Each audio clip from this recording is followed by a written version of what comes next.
നിങ്ങൾ സ്കൂളിലും കോളേജിലും പഠിക്കുന്ന കാലത്ത് നിങ്ങൾക്ക് എത്ര പ്രണയം ഉണ്ടായിരുന്നേ? എടി, എനിക്ക് പ്രണയമൊന്നും ഉണ്ടായിരുന്നില്ല. എനിക്ക് അതിന് സമയമൊന്നും കിട്ടിയില്ല. കഴിഞ്ഞ ദിവസം ഗെറ്റ് ടുഗദറിനുമായിട്ട് ആരൊക്കെ വന്നായിരുന്നു? ഞാനുണ്ടായിരുന്നു, സനു ഉണ്ടായിരുന്നു, ജിബിനുണ്ടായിരുന്നു. വേറെ ആരും വന്നില്ല. ഞങ്ങൾ മൂന്നുപേരുടെ ഫുഡ് കഴിച്ച് കൂടി.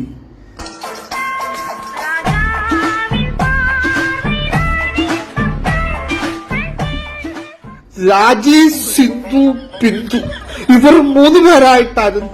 ഇവർ മൂന്നുപേരും എനിക്ക് ജീവനായിരുന്നു, ജീവൻ. എന്നിട്ട് ഇവരൊക്കെ ഗെറ്റ് ടുഗദറിന് വന്നായിരുന്നോ? രാജി വന്നില്ലടി. സിന്ധുവും ബിന്ദുവും വന്നു. സന്ധ്യയായിട്ട് ഞാൻ ഊട്ടി പോയിട്ടുണ്ട്, ഞാൻ കൊടൈക്കനാൽ പോയിട്ടുണ്ട്. ഓഫ്, അതുപോലെ തന്നെ ഈ ബിന്ദുവായിട്ട് ഞാൻ കന്യാകുമാരി പോയിട്ടുണ്ട്, തിരുവനന്തപുരത്ത് പോയിട്ടുണ്ട്. ബിന്ദു എന്നോട് പറഞ്ഞു നമുക്ക് ഒന്നും കൂടി ഊട്ടിക്ക് പോണമെന്ന്. തന്നെ ഞാൻ തല്ലിക്കൊല്ലണോ അതോ വല്ല കഷായം വരണോ?